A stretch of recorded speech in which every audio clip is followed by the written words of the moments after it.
Thank you all for your patience. We are here in the room and we have achieved quorum.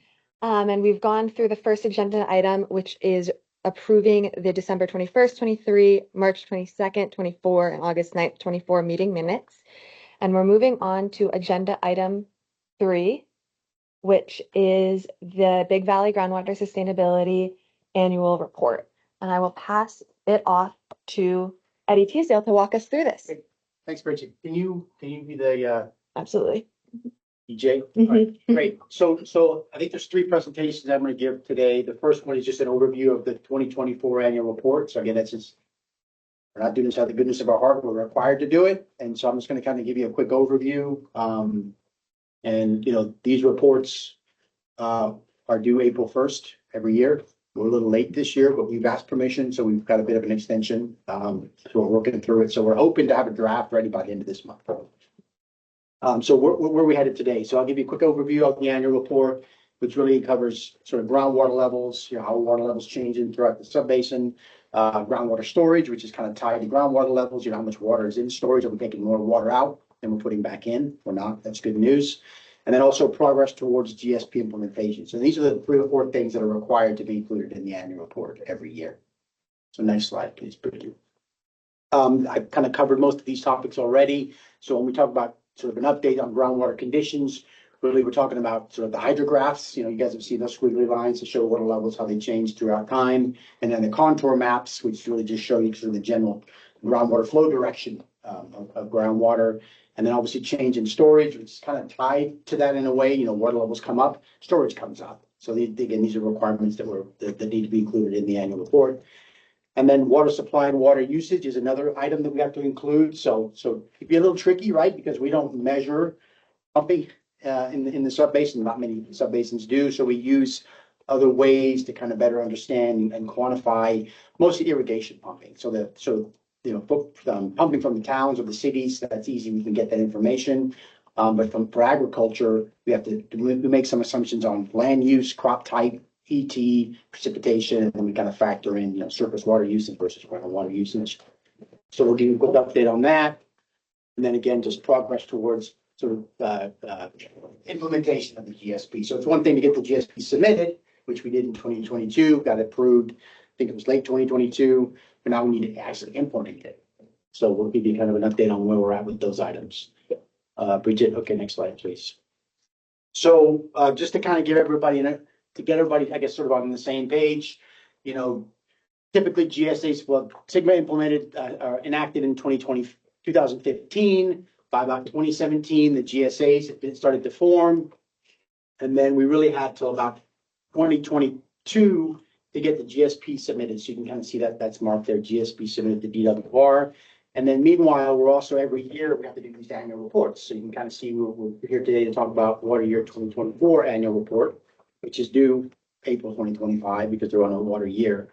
But then also to kind of bring your attention. So the next sort of item that needs to be addressed in addition to the annual report is the periodic evaluation. So every 5 years, DWR expects the GSAs to provide an update on how things have progressed since the GSP was submitted. So again, that's another thing that needs to be produced in I think it's January 2027. So that's an overview there. So last year, how do we do with water year conditions? There's a lot of information on these graphics. I'm going to kind of zoom through them, but we can come back if there's time. Kind of comparing 2024 to 2023. We were, about 8 inches shy. So it was a little drier in 2024 and 2023. You can kind of see, although it was drier, we were still about the mean annual precipitation, which is about 33 inches. I think in 2024, we had about 33 inches. So we're kind of, within the mean on precipitation. And then the graphic on the right, that's really just looking at annual precipitation throughout time. And there's a lot of information on there, but you can kind of see we've got the orange blue line, that's sort of the mean precipitation. And then the sort of the black hash line, that's the cumulative. So again, if we have wet years, we kind of take that and roll that over to the next year. So you can kind of get a sense of sort of how the precipitation, which is an indication of sort of general water year type, compares to the last, actually back into the 1950s. And then the little dots that you can kind of see on the bottom of the x-axis, the reds, the greens, the blues, that's the water year type. So DWR has a process they go through and say, hey, we got a lot of precipitation this year, is it above normal, below normal? So last year was a little different than what's going on in Sacramento, but it was very similar to 2023. So above normal, above normal year for precipitation. Yeah. So the right-hand graph is departure from the mean, Correct. and the mean is at the red dotted line. It is hard to see, yeah. Okay. About 33 inches, something like that. Okay, and then so in terms of departure from the mean, the higher the number is, the greater the departure from the mean. Cumulative, yeah. On the black line, Cumulative that's for that cumulative. water year. Exactly, yeah. And just so everybody knows, we'll send the deck out to everyone, so you will have the whole full slide deck. Yeah, and if you look at the blue bar, it's hard to see, you can see the blue bar for the last one, that shows you we're about at the mean patients for water year. So there's a lot of years where it's above those. That could be either higher or lower? It could be, yeah. Okay. So you can see like up until the, let's say 1995-ish, it was below, but now we started to see wetter periods, above since actually about 2000. So anyway, it just sort of sets the stage for the total water year type. So if you go to the next slide, please, Bridget. These are contour maps again. Yeah. Is this like throughout the California or is it Northern California? This is specific to your area. Your area. Calculated for your area. Okay. It's not throughout California. It's different depending on kind of where you're at. Here's the contours, the groundwater elevation contours. So think of them like a topography map, but it shows you the general trend of how groundwater flows within the subbasin. So generally, as expected, it's sort of flowing from the south towards the lake. And we're required to look at the spring and the fall groundwater contours. So when water levels, when it's wet, the springtime generally water levels are higher. How does it change? How does the flow change versus when it's drier in the fall? And for the most part, there's some slight changes, but we don't see like water levels are not going the opposite direction, which we do see in some areas. So again, that'll be included in the report. Next slide, Bridget, please. This is just sort of some statistics on the water level. So we monitor, the county monitors about 46 wells within the subbasin, and then of those 46 wells, and this is kind of going back to the GSP, we kind of divided, and I've got a map that show you later on. We divided the subbasin into quadrants. So there's 6 quadrants. So we have a representative monitoring well within each quadrant. And then those wells were when we developed the sustainable management criteria, and it was a long time ago and it was very painful. Remember, we set these thresholds. So, hey, we don't want water levels in this quadrant to drop below this level. So even though we have 46 wells, we're only sort of utilizing 6 of those to sort of establish sustainability. And there was one well, which we'll talk about a little bit later, sort of in the northeast quadrant, where that water level dropped below the MT. So that's the minimum threshold. So that's not a good thing. So again, just to get everybody on the same page, the sustainable management criteria we set for water levels, we had a measurable objective, right, which is the ideal condition. Where do we want to be? We want to kind of keep it at 2015 levels. But then we have the minimum threshold of the MT. We don't want it to drop below that. So we looked at a spring water level, and then we set a buffer below that. So we want to kind of keep water levels above that. We don't want ever to go to that area. If we do, and there's some criteria, like if it happens 2 years in a row, then there needs to be a management action to fix it. So that's just sort of the sense there. And then the undesirable result, which we have to define, was when 25% of the RMS wells, so 2 of the wells, dropped below the MT for 2 consecutive years. So we haven't seen that, but that would be considered an undesirable condition, and then we'd have to do something. So is that in the springtime that they drop below, or anytime? So we set it in the spring. Right. But we'll talk about what DWR is expecting us. They want to adjust that to the fall. That's one of the comments. So we need to figure out how to address that in this periodic evaluation that we have to do by 2027. So we've seen this in other subbasins, and so the concern that DWR has is that if water levels are dropping in the fall, there could be impacts to domestic wells. Okay, so we can evaluate that, but then the pushback you'll get from most of the GSAs is like, okay, water levels dropped in the fall. We're going to make all these management decisions, and then all of a sudden it's going to pop up in the spring. So really, what we could do is like, hey, we want to keep it at the spring, but if we're going to sort of measure the water levels, and if there's an undesirable result, a domestic well goes dry, then we'll mitigate that.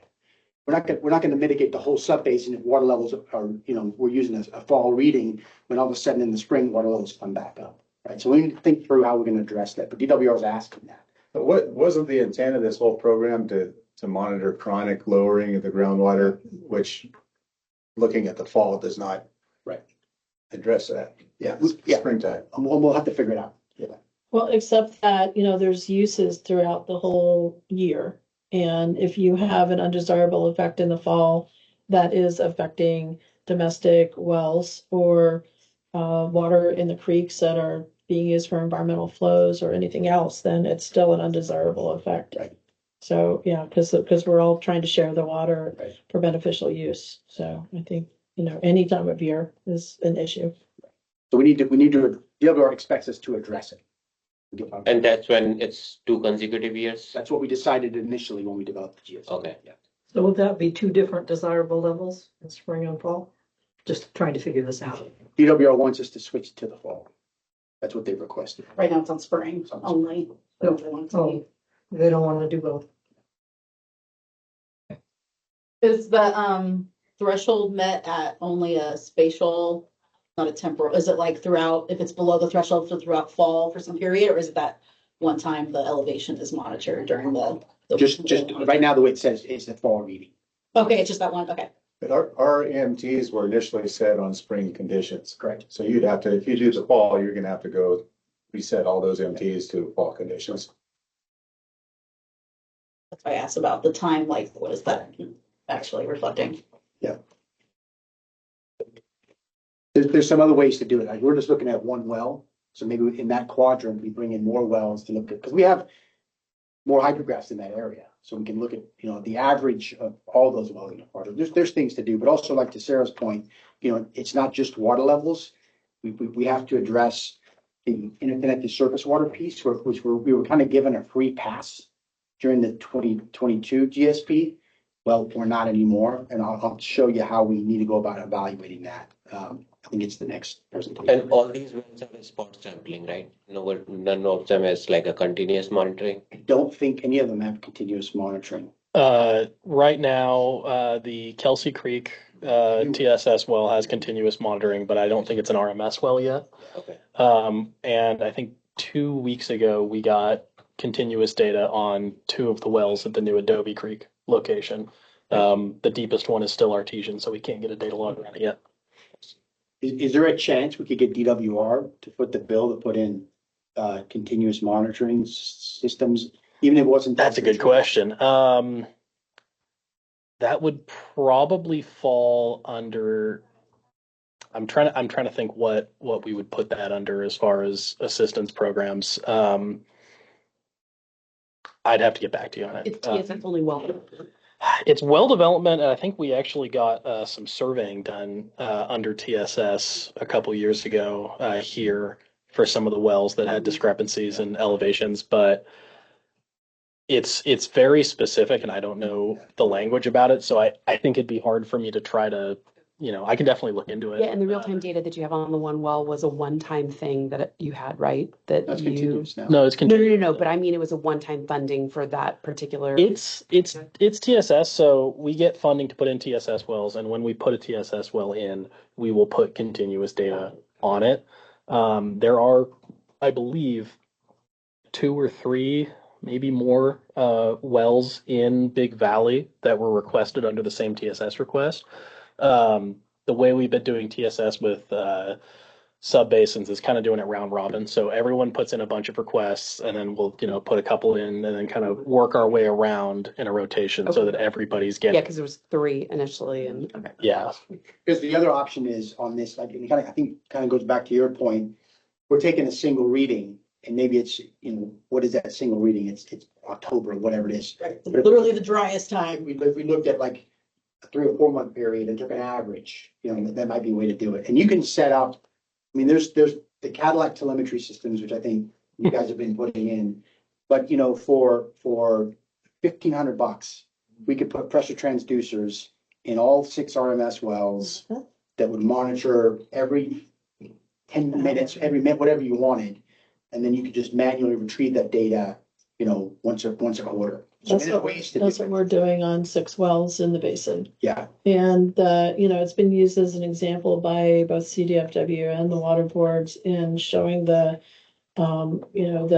diversity of information, rather than just a twice a year Right. reading, that it does, there's just a lot of variation in it, and it makes sense in terms of, just the fact, just the uses that are happening in the area, like having that, Yeah. those, eyes on that. So, yeah, if we could put something in for all 6 of these wells that is continuous, that would be great. And even, it doesn't even have to be telemeter, just go and download the Yeah. data. I mean, we're already doing that for 6 wells, so. You said there was one site in the northeast of the basin? I'll show that here in a second. Okay. Yeah. And we even have a couple we could let you borrow just to play around with them. But I think there's value in having those. Yeah, and especially on the northeast side, because I think because it being so close to the lake, the recovery rate might be pretty high. It might go low, but then it does recovers come back. very quick. Yeah.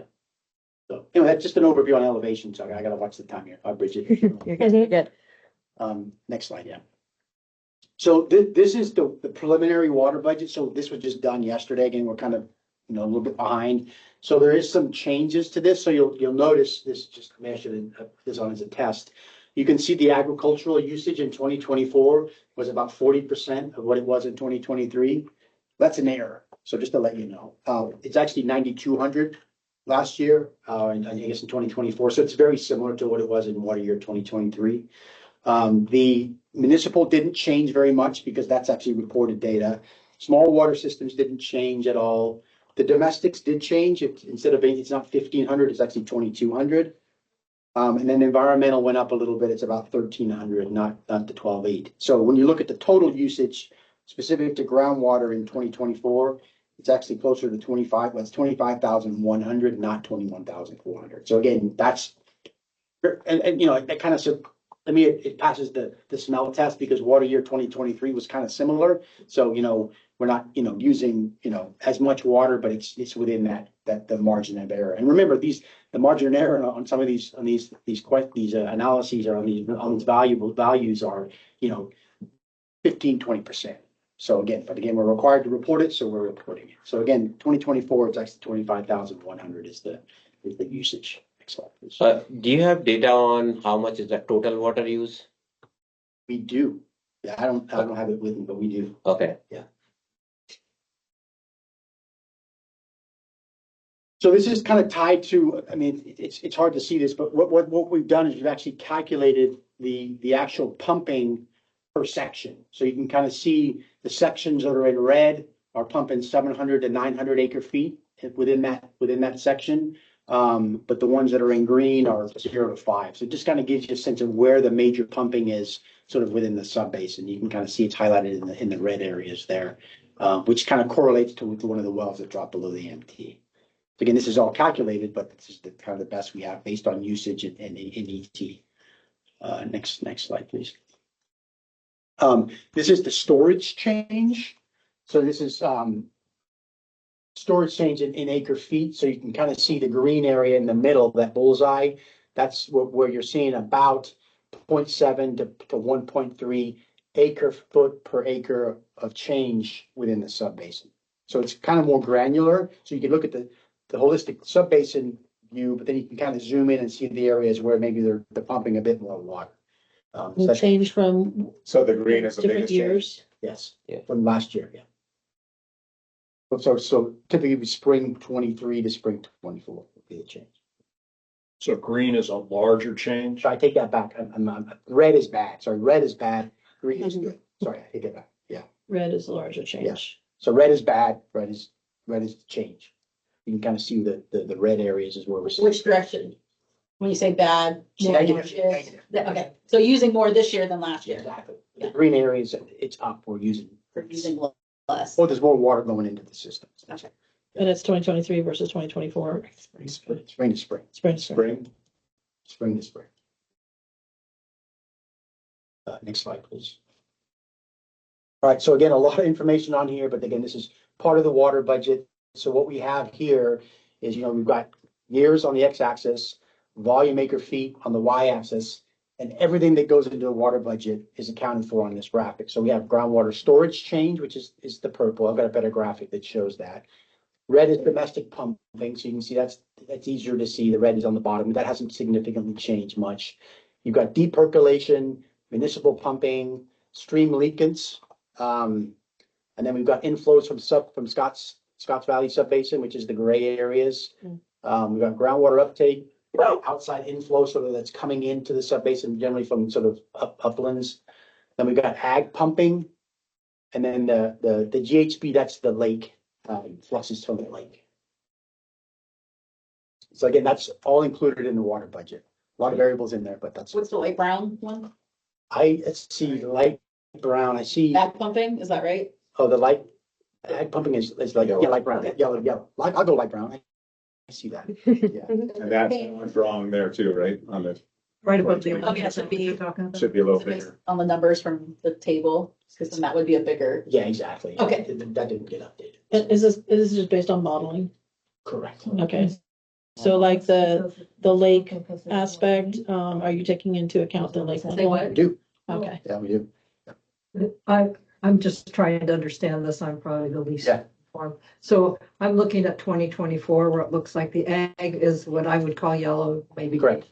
Okay, and it looks like there's a lot less. Does that mean It's because? the wrong numbers, it's from the table. remember, Oh, it should be. number, yeah. So basically, this is saying like, Yeah. Very similar to 20. the whole thing looks similar. I would say there's not much change of that whole over the timeline. of So you're use. gonna change that? Yeah, it'll get changed for the. Eddie, the gray is the influence of Scotts Valley, Correct. but where is that measured? How do we know? How do you get that? It's so what we do is we look at all the water levels in Big Valley, and then we look at all the water levels in Scotts Valley. So remember, our model, we did this on purpose because we were concerned at some point Scotts Valley might get pulled into this. So our model domain includes Big Valley and Scotts Valley. So when we run the model for Scotts Valley and Big Valley, and we look at the fluxes from Scotts Valley into Big Valley. So we have water level data in Scotts Valley that show that it's not much, but it kind of fluxes in right around the lake there. Oh, thickens. well, it looks like it's more of How's a that? domestic pumping use. How's that getting from Scotts Valley into the Big Valley Basin? Yeah, so I don't have the contours for Scotts Valley, but if you look at the contour map of Scotts Valley, when it comes up on that, I guess it'd be that eastern side, you'll see there's not much, it fluxes into. Outside of Manning Creek, Scotts Valley. It's modeled, but I mean, it's a calibrated model. So we're using water levels in Scotts Valley. At the time that we were developing the GSP, I'll just remind everybody that Scotts Valley was going to do the flyovers, the same AEM flyovers, but ended up not doing it. So I think that the vendor who was doing it couldn't do it because they were so busy on the state stuff. But that was something that they had wanted to do. Does Scotts Valley, the blue ribbon project for Scotts Valley hydrological study that you're doing, Eddie, will help identify that, right? It's gone nowhere. I mean, yeah, sure. I mean, They have, the CNRA has a paper, I'm just saying, but that study was to figure that out, right? exactly. Look at Okay. the flux. So that's something that GSPAC can help push Yeah. So we the have funding. district to finalize with CNRA so you can do that work. Yeah, so we have additional funding to kind of look at Scotts Valley a little closer, including some of the, it's not the AEM data, but the lithology data to sort of understand that better connection between the two. Yeah, no, it's that. the Manning Creek property. Next slide. It's by that cool map. So this is looking at groundwater storage change. This one also hasn't been updated, but something that's really interesting here is the cumulative storage. So again, time on the x-axis, volume on the y-axis, but that black solid line, that's the cumulative storage. So again, as when we have wet periods, we have more water coming into the subbasin. When we have dry periods, we have water losing. But if you kind of add it up year to year, the cumulative storage is actually increasing in the subbasin, which is a good thing. It's increasing. Increasing. And storage, I've Yeah, yeah. asked this before. Storage is the amount of water in storage, or storage is the size of the bathtub. It's the size of the bathtub. So think about the bathtub. And when I say storage is increasing, the bathtub's filling up more. Right. Makes sense? So the bathtub is the size that it is. Exactly. But the It's water levels static. become, the water levels The will come water down. level is what moves. Yeah. And you're saying this is what you're measuring when you Yes. say storage, Correct. not the bathtub. Correct. The bathtub's kind of fixed, right? Because it's, Yeah. part of it's developed by the sun. Next slide, please. This is the groundwater condition, so you can sort of, I don't have the pointer, but that northeast corner, that's the well that dropped below the MT, so it's, R001. But when it dropped below the MT, so the MT right now is 1331.8, so it dropped down to 13.2.8. So it was only by about a foot and a half, but Where is that well? it's, I don't know that, it's just in that northeast corner there. Where the circle is. Does anyone know the exact location of that? Looks like it's right next to creek, right? It is close to the creek, yeah. Yeah, Like Kelsey? I think it might be the, Is it across from the diversion? No. I think. I've actually never been to it, so, yeah. What's the is there a number? No. Yeah, it's not. That's what it looks like. It looks like it's near, right? Yeah. Sarah Dorn's area probably in there or something. But you can see it pops back up, right? So that's seasonal low was 13,298. It popped up in in the spring, it went up, what is that, 29, 15 feet. So it responds. It's close, I think, so that's. So that looks like a big failure on this, but those MTs were set for spring levels and you're checking it in October, Yeah. which seems like a terrible way to present something. It seems like it should be crystal clear that the MTs were set for spring, because you probably have, I would imagine that well's not a new well, and there's probably historical data for what that looks like We in have it. October. We'll show you. I've got some historical data I can share. So And did we fall below the historical data in October? I think there's been there's been a couple years where it's dropped, but generally it's been above there. Yeah. So, yeah. Next slide, please. I think actually this is not the slide. Let me just see. This is the northwest. Okay, so you can kind of see the northwest quadrant. That's the hydrograph of the northwest quadrant. I don't know why I don't have MOs and MTs on this one, but I've got some slides that I'll show that in a little bit later. But you can kind of see elevations, water level, sort of time periods, and then the different colors kind of correspond to the water year type. We go to the next slide. There you go. There's the MOs and MTs. So now we're looking at the East Central. That's the East Central grid.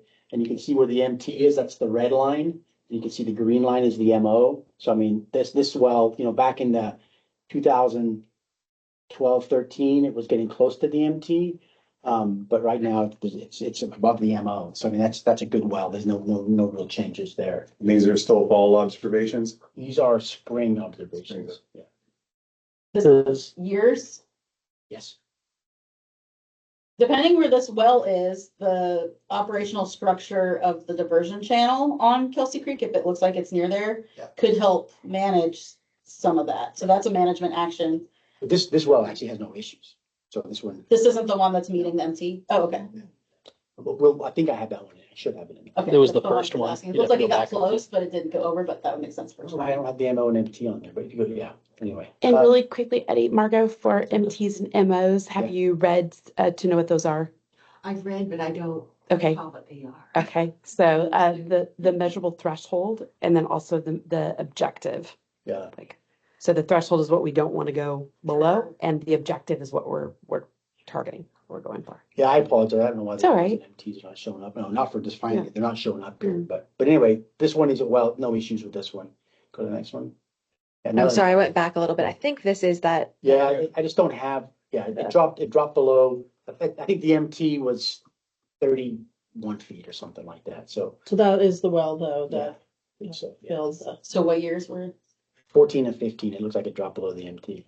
So, but it comes back up in the spring. those are drought years, 2012, 2016 was a really heavy drought. So is there That was a leniency for severe drought periods? Still I believe- uses. I believe- Yeah. Need those uses. Yeah, no, I believe, I don't know if we included it in this GSP. I know we did in other subbasins where we said, hey, if it's a drought period, all bets are off, right? Because we can't control the drought. The pushback we got from DWR was like, we get it, but you need to manage through that. Thank So you. remove Yeah. the word drought. So even if there's a drought period and it drops below the MT, the subbasin's on the hook to do something, right? So the easiest thing to do is if you've got wells going dry, you provide water, deep in the well, whatever it is. I mean, that's the kind of thing that folks are trying to struggle with now. And some basins, I'll give you some examples. What they're doing, because they're concerned about this, is they're having minimum depths now for domestic wells. People get upset about it, but the thought is like, hey, if we hit a drought, we don't want you being impacted by your well going dry. So now let's have minimum depth requirements for domestic wells, which I don't think is a bad idea. And, you know, it's just, Especially for contamination purposes too. You Right. don't want a 35-foot well. right, exactly. So it's something to think about, you know, if this becomes a problem, maybe it needs to be readjusting or reevaluating your well. Slide. I keep going, these are all pretty good, so. This is just, again, these are the same, well locations. I just had identified the actual names of the wells. And so you can see that the one we were talking about, Adobe Creek near Bell Hill Road, that's the well that's had the issues. That's the location of it. Okay, Oh, so it's only Kelsey. It's Adobe Creek. at Bell Hill, Yeah, that's what it says on the location, yeah. so that needs does it doesn't have a continuous monitor? No. So you guys have a grant, you could get one for that belong. And. Yeah, I mean, if you could get your wells equipped with continuous monitors. Yeah, you can get a Cadillac one with the amount of money you have for that. That creek. And there is a well there that has a continuous monitor too. Is that yours, Sarah? Mhm. So have you guys given your data to them? Mhm. Oh, okay. Shared it with us all. So the data, but he's saying this is not continuous data. He's saying this is snapshot. This is the. Well, county that's because data. they're using some other well. So maybe we need to reevaluate the wells we're using. I mean, ours was available, but they were not used. How far, it's the same, they're close by. I am not sure if I know where the Been a couple of years. other one was, but ours is right near the. So that bridge, that Bell Hill structure is gonna be restored and replaced. It'll help. And so if there can be a gauge station and the district has funds for that. Okay, it's good to know. All right, thanks to the slide. And then, again, as part of the annual report, we have to provide sort of an update on what we're doing on making progress towards GSP implementation. So kind of going way back, so when we developed the plan, the consensus with the group was like, hey, you know, we think we're doing the best we can. We don't think there's any immediate projects that need to happen. So we had this tiered system, and we'll talk about that in the next couple of slides or at some point during this presentation, where we had this tiered structure. We said, okay, what has to happen now? And that was, I think it was tier 1A. And it was other than just implement the GSP, continue with the annual reports, doing the monitoring, it's good enough. But if there's money available or there's grants available, then we'll tap into doing these tiers 1B. I think there's a 2, a 2A, a 2B. But, you know, we applied for a grant back in late 2022. We didn't get the money. So again, just sort of out of, you know, financial, because of financial challenges, we just said, well, there's no projects that we're going to do because we don't have the money to do the projects. So you're not right now on the hook to do any projects, which is, I think, a good thing because you don't have the money to do those projects. Next slide. And this just sort of gives you an overview of that. So this tier 1A, that was kind of how we ranked the projects tier 1A through tier 3. Tier 1A was like, well, okay, what are we going to do? We just need to continue to implement the GSP. And then tier 1B, 2, and 3 would be implemented if there were resources available. So, and since there are no resources available, we haven't done any of those tier 1B and 2 or 3 projects. So, The DWR have any comments on timelines for things like that? no, but it's coming because that's where the periodic evaluation that's due in 2027 Okay. comes into this. We'll talk about that, I think. Okay. Slide, please. This is just more projects, but again, we're not really on the hook to those because those are like, they'd be nice to have if there was funding available. Next slide. Next slide. Good, next slide. So that's sort of an update on the annual report. On the funding side, we can touch on it a little bit. There is, Christy, you might need some help on this. There is some Prop 4 grant funding that's supposedly going to come available. I'm guessing it's the grant opportunities are going to probably be like October, November this year. We don't know the amounts. But the thought is, hey, you didn't get the Prop 68 funding 3 years ago. I think what I've kind of heard just through the grapevine is they're more interested in sort of funding shovel-ready projects. That's kind of what I heard. I mean, that might change 100 times before this conversation's over. So thinking through, like, if there's an opportunity to get grant funding, think about what kind of projects we might want to apply for to get, you know, support from that Prop 4 funding. So something we can think about at some point. So anything to add on that, Christy? No, same. I would say so. Anything you're hearing on that, Quinn? I haven't heard anything about the Prop 4 funding yet. Yeah. I think that's it, sort of an update on the annual reports. When do you expect to submit? It's probably gonna be June, mid-June.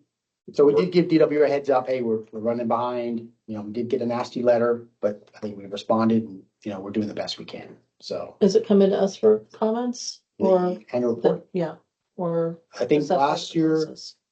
how did we do it last year? I think last year, I don't know how, I can't remember how Mitchell did it. Do you remember, Christine? No, I don't think I think that it was just reported out after the fact because it was just in response to, those things that they like the monitoring, well, like just the general stuff. So I think we just reported it out. Yeah.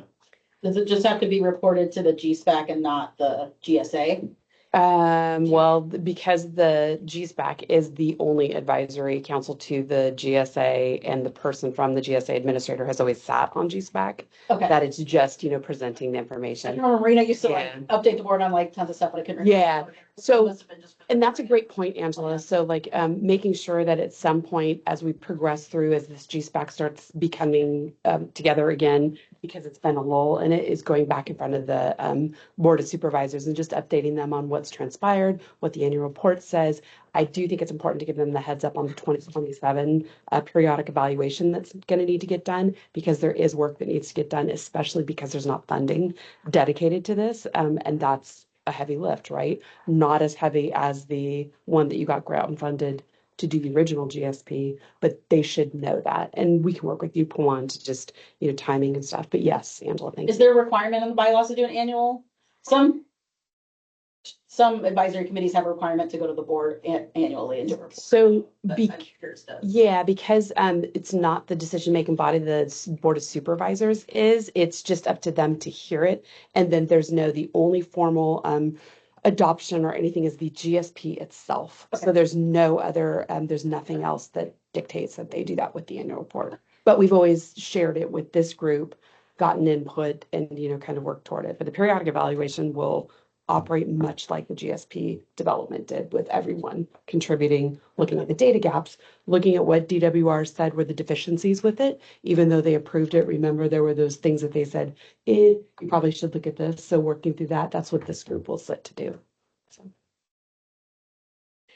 And that's a fabulous transition to our next agenda item, which is that 2027 periodic evaluation. Okay. So I'll pass it back over to Eddie to continue this discussion. All right, thanks. So we're a little bit behind, so I'm gonna, I have a question on the report. Yeah. So I understand that you're looking at the ag usage of water, and you're getting that primarily from pumping information? No. it's typically land use. Land use. So we know that this acre has pairs. We Right, know pairs use X acre feet per acre. right, We know the precipitation within the subbasin. right. We know this landowner doesn't have access to surface water. So the irrigation demand is being either met by precipitation or whatever the shortfall is. The assumption is they're pumping water to meet that deficit. And so are you including cannabis in ag use? We use right now, I think we use a 2023 DWR land use map. I don't know if cannabis is on that map. If it's on there, it's a crop type, then it'll be on there. If not, then we're not using it. Mark, when we developed the GSP, that was a consideration that people were wanting to have it included, and the data just wasn't there. So it is one of the things that we considered a data gap that they would like to track or be able to. And then we had the whole illegal versus legal grows and all that. So there was some water hauling concerns that people had, both legally and illegally, that people had brought up. So that is something that GSPAC had noted before that they wanted. There is some data that is available because permitted cannabis growers are supposed to provide an annual report and report their water usage. Correct. Yeah, we're not using that. We could. Yeah. It wouldn't take Yeah, us to do it. yeah. So. When you mentioned water hauling, what are you? There was people who were in the middle of the night, like hauling water out of wells in Oh, okay. Big Valley. All There was different. road damage. There was, just all kinds of issues inherent around it. And that's what initially brought it up around GSPAC. So the district now has a map on their website that has the only legal water hauling companies and locations through Yellow County water rights. So just so you guys know too, that's a resource. So if Okay. anybody complains about water hauling, that reference that map first, because those are the only two ones that are legally allowed to do water hauling. It's not that many. But Yeah, overall, one, Two. so one's at Red Bud Park, Yeah, right? so And that's whatever company, I don't remember the second one, but there was only one on there. Just. I think it's more about for the cannabis, it's like a location specific one because this is like a whole basin level and overall in the county it's like 200 acres or so in total cannabis. So it won't have a huge impact on this analysis. Many more vineyards. Yeah, it's about 1 million in cannabis But that's in the dollar amount. total, yeah, Yeah. yes, and I No, don't I'm- know how much is in Acre. Valley, yeah, Just the area wise. yeah. Oh yeah, that 200 is also the county wide. So if you're saying Big Valley, it might be 100 or maybe much smaller. So overall effect would be small. Yeah, but an important point to. So earlier you said like in the analysis, you are taking consideration the monitoring, the data monitor data, right? Or are you not taking consider? Yeah, okay. Well, in addition, there's now data that's going to come out of the water boards because they had an information order for all wells that were within a certain distance from hitch-bearing streams in the whole county. So there will be that when the users had to report their pumping. So I would hope that we'd be able to refine the model and or the data based on, collect now there's gonna be actual collected information that could be. You know when that's gonna be sort of. They're already crunching the numbers. There's going to be some releases of it, I think, by next year. That we could also be like, hey, there's a 2027 update, so it'd be really great if we could take it into We there. have to address service water piece which plays right in there. It would be perfect. Yeah, I mean, that's one of the reasons why they did it is because there wasn't very much information.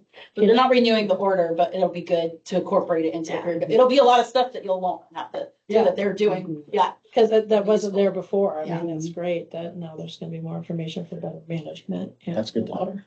Yeah, so we'll make those connections. All right, Bridget, do you want to quickly go to this? Yeah, we'll run through this one. So this evaluation, why is it required? And I would include some bullets here. I think the one of the most important, well, two of the most important reasons, I'm not gonna read them, is, DWR, we're doing these annual reports. And I look at these annual reports as maybe more just sort of I don't know, even the progress reports, just more of a data dump, hey, and lets DWR know, and hey, they're doing the minimum requirements to kind of, do this day in, day out.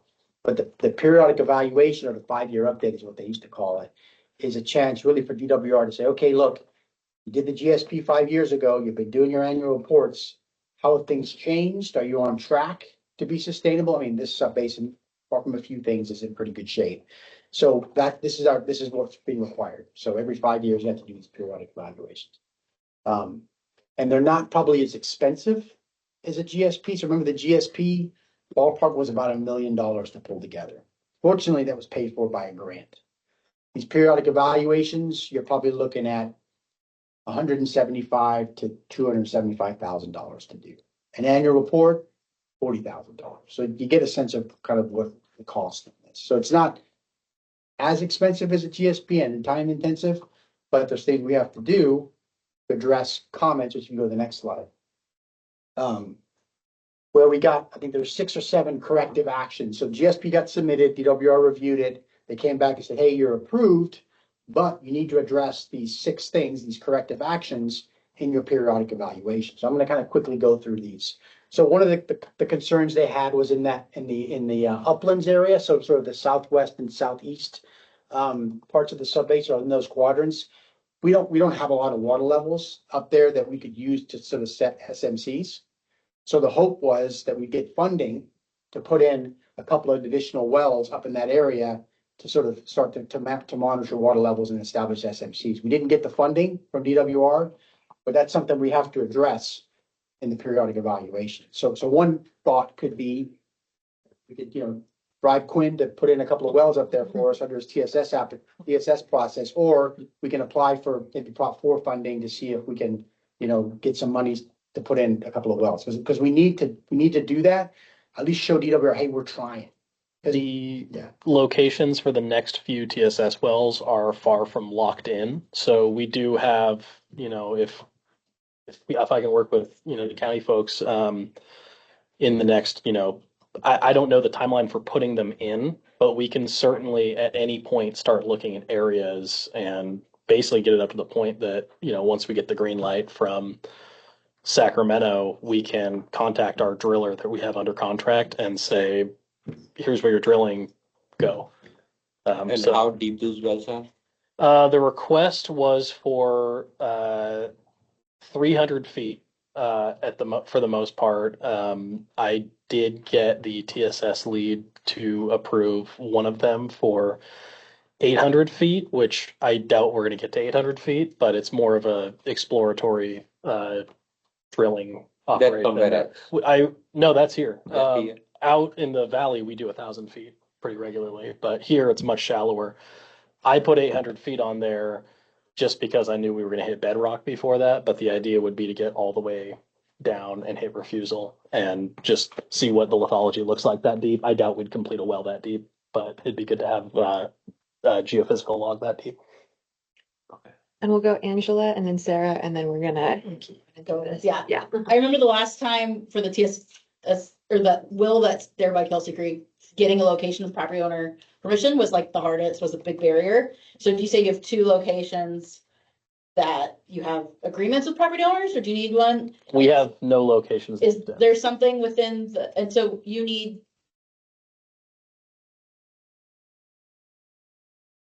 Is that quadrant on the bottom left? And then is there anywhere around the, Kelsey Creek gauge, the USGS one up on? Because then you'd have surface water data and then you could pair it with. Yeah. And that would be like your reference site.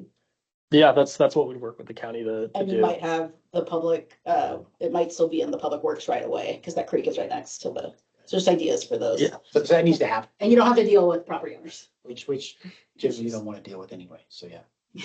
So, anyway, so that was a corrective action one. I think there's some discussion about moving that forward yet. Yeah, I guess kind of what she was saying is like, if there's an opportunity for it to be a private well with the property owner, because there are already some folks who allow the county and or the tribe or others to have pressure transducers. So if you're just looking at groundwater or surface water elevation, groundwater elevation, then we could also, instead of a well being drilled, we're trying to save money, right? Yeah. To put a pressure transducer in those property owners that will allow it. I know that we've got a well that's in the upper Kelsey Creek, so it might even be in and they're very cooperative and everything, and we've got data back to 2018 for, hourly data back to 2018. So Yeah, I think that's, the discussions need to happen, because I think 2027, we're gonna turn our report, January 27, we're gonna turn our report in DWR, and they want to see progress on this item. So I think there is progress, but we gotta get the right people together and come up with a plan. And So for you're sharing data? County and tribe? yeah, I mean, we already share the information. Okay. But if the property owner agrees to like kind of being Yeah. put up into this thing, then that kind of solves the problem for it, unless you want to spend $100,000 on a well or whatever. For quick clarification, DWR is footing the bill on any TSS wells we drill. There's a very minor administrative cost that the county will probably end up paying just in terms of helping us with permitting and any other, paperwork that comes with that. But the TSS wells actually make somewhat poor RMS wells because they have almost no period of record when they go in. So setting an MT for that well is really difficult. But they are extra data, and the more we can get them in, the better. And the only purpose of those wells are to monitor. They are explicitly monitoring wells. Yeah, there is no pumping on them. We'll cycle through these ones. I wanna, this is just an up, yeah, let's just keep going. That the next item was just sort of touching on what the wells that were put in by DWR.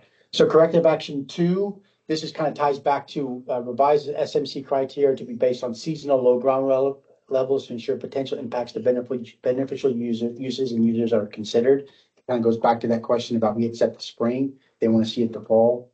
There needs to be a discussion at some point about, okay, do we want to push back on this, but have a plan in place, like, hey, if we do see impacts to beneficial users, the fish, any groundwater kind of ecosystem, water levels, what's the management action, or do we adjust it? I mean, that's a conversation that I'd say needs to happen this year.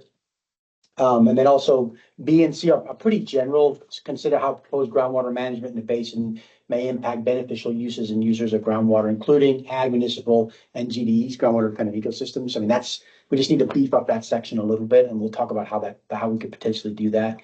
And then also sort of providing a relationship, this is item C, between MTs for chronic lowering of groundwater levels and how they avoid undesirable results. So, we have an MT, we hit it, what's the undesirable result? And the undesirable result is you've impacted a groundwater user or a groundwater dependent ecosystem user. So you need to have a way to monitor that. That's kind of what they want to see there. The next item, this is just an overview of sort of the MT. So this is like, for water levels specifically, we looked at for the MT was the lowest historical spring groundwater elevation plus an operational flexibility margin at each RMS well. The MO was an average of the historical spring. So, and then the undesirable result, we talked about this, was when 2 out of the 6 RMS wells dropped below the MT for 2 consecutive years. So that's just a summary slide that, I wanted to bring up. Next slide. Keep going, please. This next one is specifically to the degradation of water quality. So just an overview. What we decided was we'd use total dissolved solids as sort of a proxy for the water quality in the subbasin. One, the main reason we did it was because, to go get a TDS sample is $50 to get that analyzed, or you can actually use sort of some handheld probes to do it versus committing to go out and doing, full metals and inorganic compound, which can be a couple $1,000. So what they want to see is some justification of why we are using TDS. It's pretty easy to do. We just look at a TDS value, and then we maybe have some water quality parameters. I think DWR did some work for us a couple of years ago, so we can kind of compare that. Hey, here's the full suite, no issues. Here's what we're looking at, TDS, no issues. We want to keep using TDS.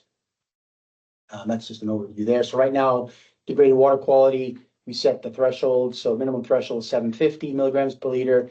MO is 500. We have no issues with water quality if we use TDS as a proxy.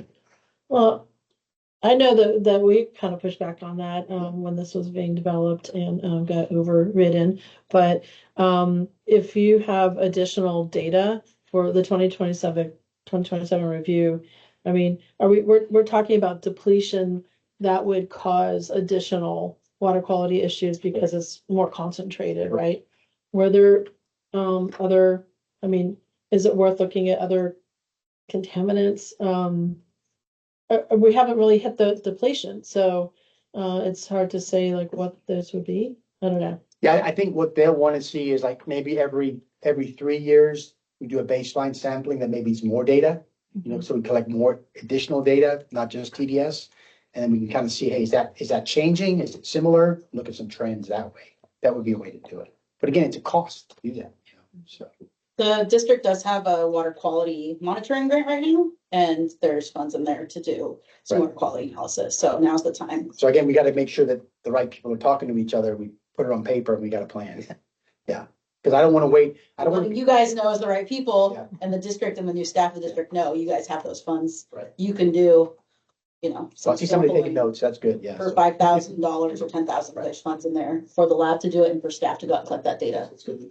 So we need to, okay. Everybody knows. Yeah, now we know. Well, and I mean, so I guess kind of piggybacking off of what I was just asking, if there is water quality, I mean, I guess this is all about amount of water, because we do have some testing that we're doing of private tap water, private homes with wells and in the Big Valley area. And if we're coming up, and we've just started. Okay. So, and we did look at various types of potential risk. And nitrates and stuff you're looking at? We looked at nitrates. We're looking at total coliform, E. coli, nitrates. In some cases, certain pesticides do, if the ag mapping use database from the state shows a higher concentrations of pesticides applied there. So, and then also speciation of fecal, if their septic system is close to them. So these are all things that aren't necessarily about, I mean, it could still be a problem even if you don't have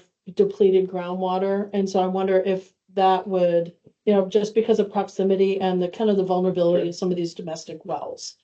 So I'm wondering if fits into this in any sense, because it is data, but it's potentially a problem because these are risks due to the vulnerability of wells and the land use that's happening around them rather than depletion. Yeah, I would say like there are other programs out there that sort of focus more on water quality that's related to land use or, disposal practices. But this group or the groundwater, the GSA, really the responsibility is, okay, if groundwater resources like over pumping is mismanaged and that induces a water quality issue, then that's a problem that they need to address.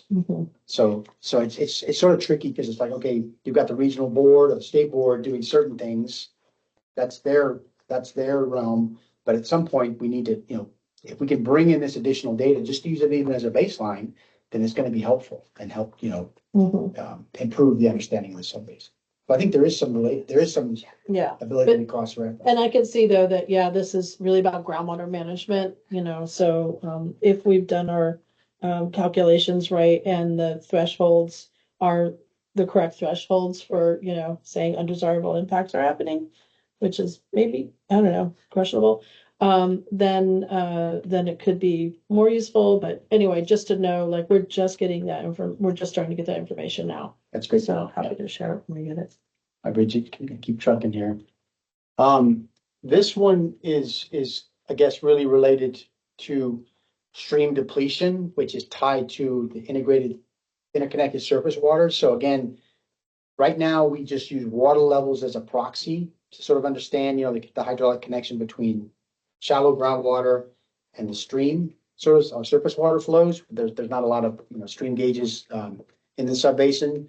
So there's some guidance documents that have come out from DWR. The final one's not out yet, but there's a process they're putting in place because everybody struggled with this, where they want now a better understanding of that interconnection. So the days are coming where, new wells or even wells that have gone in since 2015 that are by some of these larger tributaries, if they're think they're pumping groundwater, but that's hydraulically connected to surface water, there's going to have to be some modifications done, or we're going to have to track how that's evaluated. And there's some guidance docs that I'll share with you.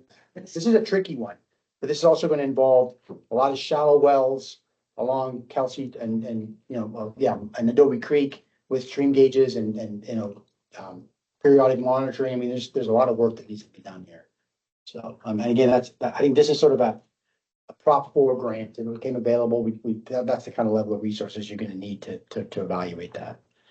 Next slide. It is happening with the water boards right now. Yeah. So we should piggyback on what they're They doing. were already doing it prior to that. Yeah. So we started doing that. So this is just a guidance doc. This is a sort of an example of how to evaluate the interconnected surface water depletion caused by groundwater usage. So if you go to the next slide, this is a guidance doc from DWR. So they've come up with essentially 3 papers right now. They're all out there. And then at some point, you'll see at the bottom, there's a guidance document that's going to come out. It's being developed now. It should come out this year. So everybody's kind of holding off to see what are they going to require for us to evaluate that, and then we'll have to lay out a plan to make it happen. So go to the next slide. And so here's the concept, because sometimes it's really hard to understand that, how do you evaluate this interconnected surface water? So what you do is, and then you can use a model or you can use actually real data. So what we're looking at here is we have with pumping, which is the blue, and then without pumping, which is the black. Okay, so this is a simulated scenario for an arbitrary creek or stream. So what you do is you want to look at, okay, we're going to run the model. It's calibrated with pumping, with regular pumping. That's what water level looks like. That's what the stream, in this case, it's a depletion. So you're looking at the stream gauge and you have pumping next to it. Okay, so that's what the simulated head looks like in the stream. That's the blue line. And then all you do is you shut off pumping. So you shut off pumping, rerun the analysis. Now you look at the heads without pumping. So that the black is essentially stream depletion with no pumping, and then the blue is stream depletion with pumping. So you don't see much stream depletion when there's no pumping in this example. It's sort of an arbitrary example. So then if you go to the next slide, you look at the difference between those two. That's the blue line. That's how much water, in this example, thousands of acre feet a year, you're losing because you're pumping near these streams. Okay, so what I think is going to happen, DWR is going to say, okay, Sigma was implemented 2015. You cannot continue to increase depletion because of pumping in these streams. You can't really control what happened prior to 2015 because you didn't have the authority to do that, but now you do. So this might be part of what comes out in these guidance documents. So it might be like, hey, 2015, the wells that were pumping, great, there's nothing we can do about it. But moving forward, there might be an ordinance where like you can't have wells within a certain, 500 feet of a stream. I mean, that's the kind of thing that might come out in these guidance documents. So I just wanted to kind of plant the seed on that because this is going to be a tough item to address. Next slide. This is just, again, the same threshold table where we looked at interconnected surface water. That's what's highlighted in blue. And so we have wells that we've identified. And, in that example, it's very similar to how we did the groundwater levels. We're saying, hey, undesirable condition occurs when water levels drop in 2 of the 6 wells over a 2-year period. We used it as a proxy because we didn't really have a great data set. But again, that's going to have to be revised in the periodic evaluation. Next slide. This is just another comment about, the monitoring network. It sounds to me when I read this is like they're not really happy with our current monitoring network. Our current monitoring network meets the minimum standards, like it's like 1 well per 100 acres or not 1,000 acres or something. But again, we just need to provide some more details in the periodic evaluation. Like, no, we think we do have an adequate network, or we integrate some of these new wells that are going in. So I don't think that's going to be a hard item to address. So let's talk about the periodic evaluation.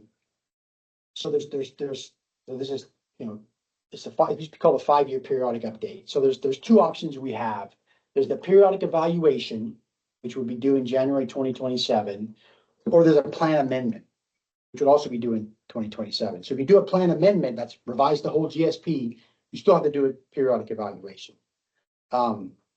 My preference would be to do a periodic evaluation because I think there's being data collected now. We haven't had any major changes in the governance of the groundwater authority, the GSA, and it's a much heavier lift to develop a plan amendment, and we'll talk about that here in a second. So if you go to the next slide.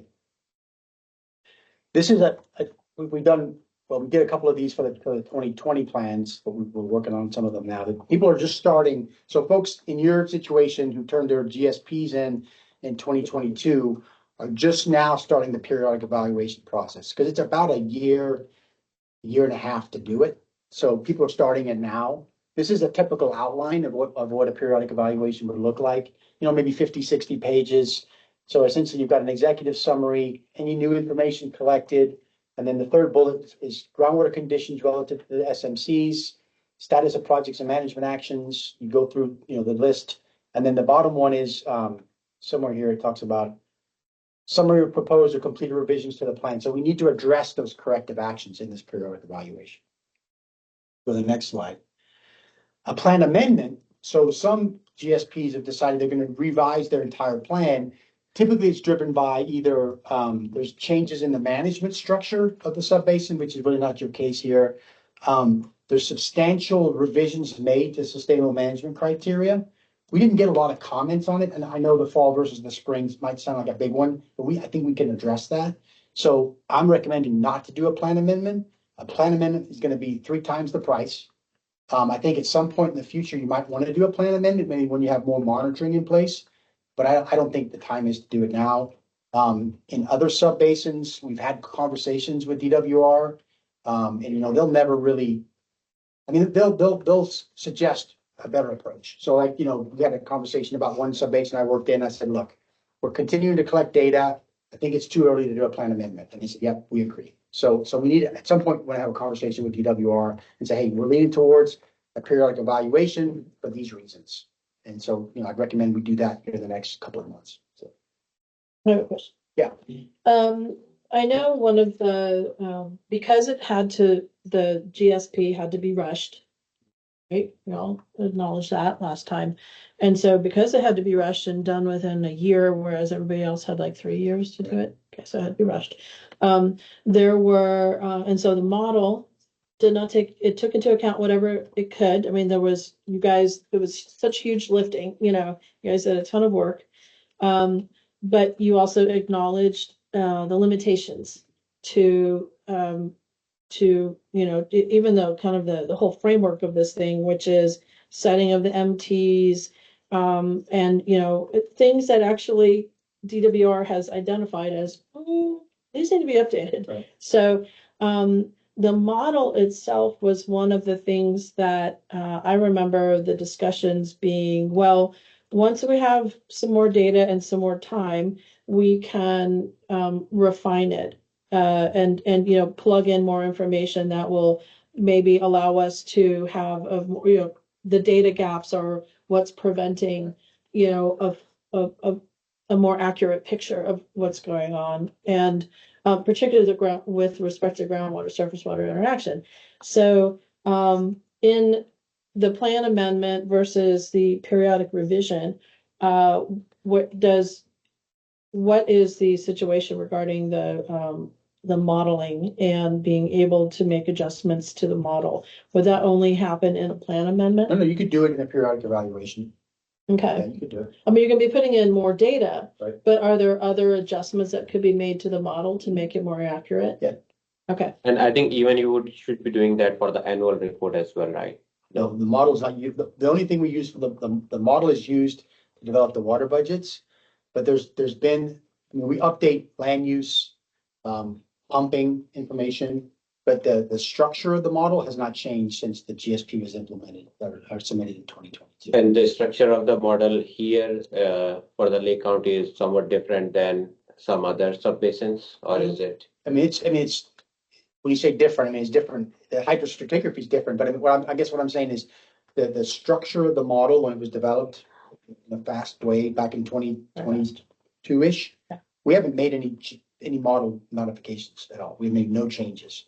But that model which was developed for here has the same criteria, same parameters, which is for some other basin somewhere, right? I mean, I guess it's calibrated and other basins are calibrated. So yeah, I mean, it's a good tool. Yeah. But I think where Sarah's going is the ISW piece.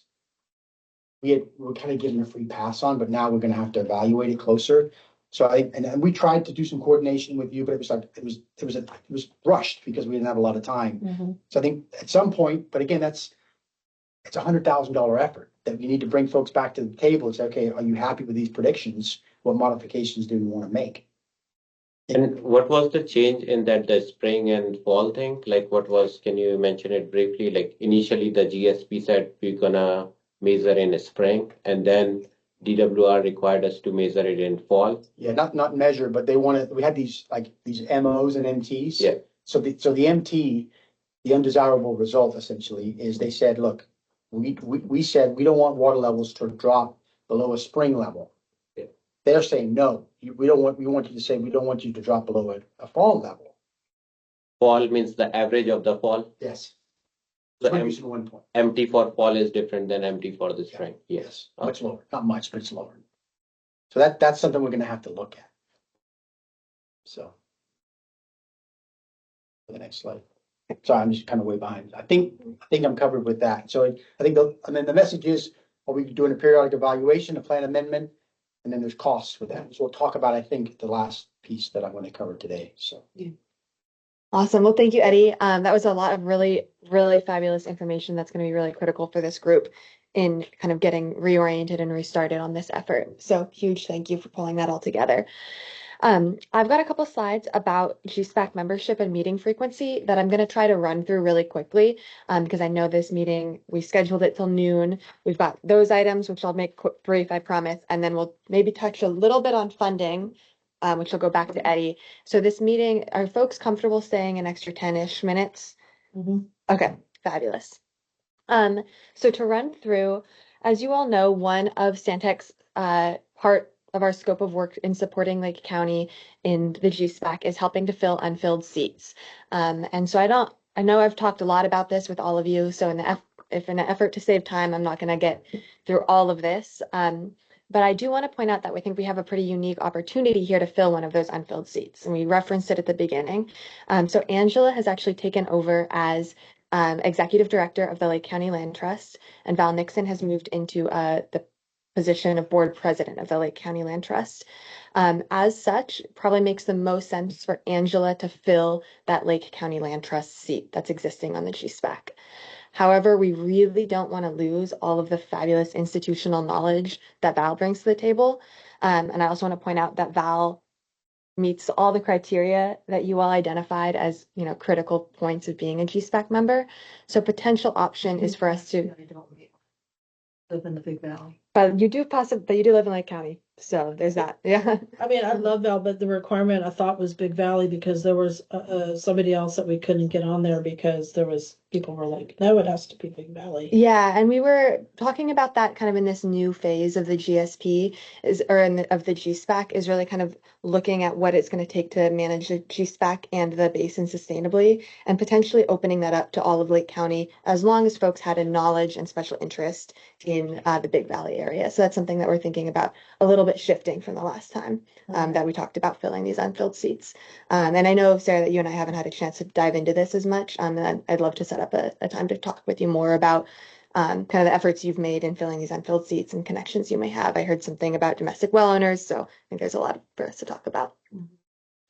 And so I wanted to open that up for this group's consideration, is potentially being able to include both Angela and Val in this group. They both bring really valuable knowledge and really important perspective to the table. And it would help us kind of build out the GSPAC a little bit more. Did they have to apply? It's up for this group's discussion and decision. Well, they don't have to apply through the county? Mm-mm.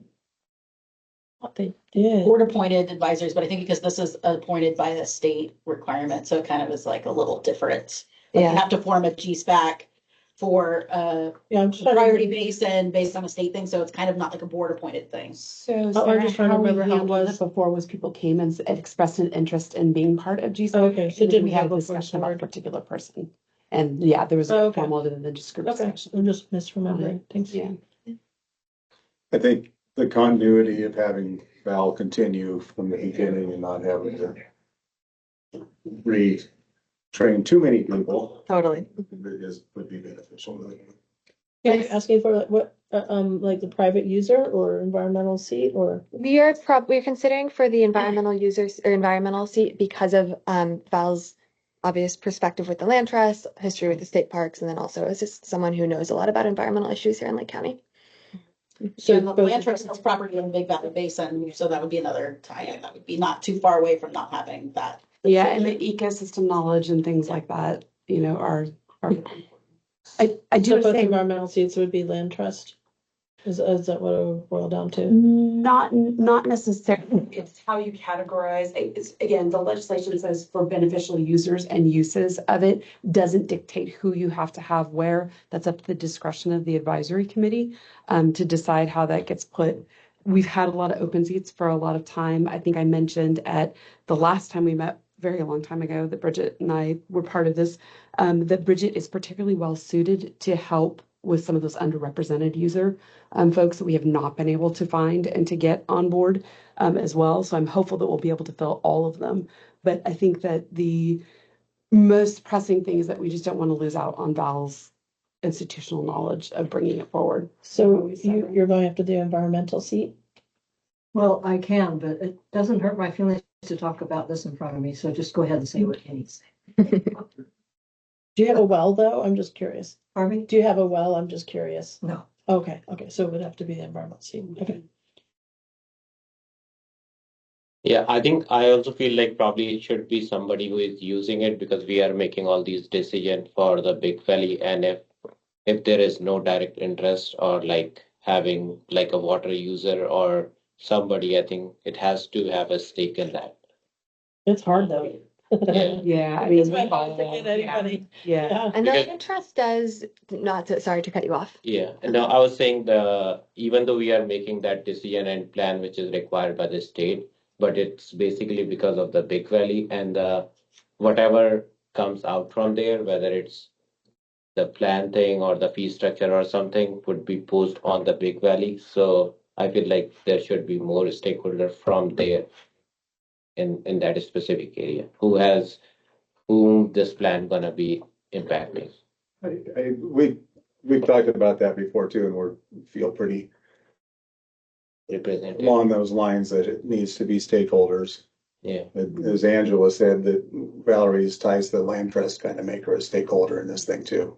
So, I mean, I'm not like against that or something, but because the land trust has a different type of interest than what this GSPAC represent, because it's like more of an environmental use compared to the ag use or somebody like who is a We still heavy pretty in the user. Big Valley Basin, we still have an interest in the groundwater. It doesn't matter because I think if this plan is more about the groundwater use, are you pumping water and using it for environment or something, or are you using that property to recharge?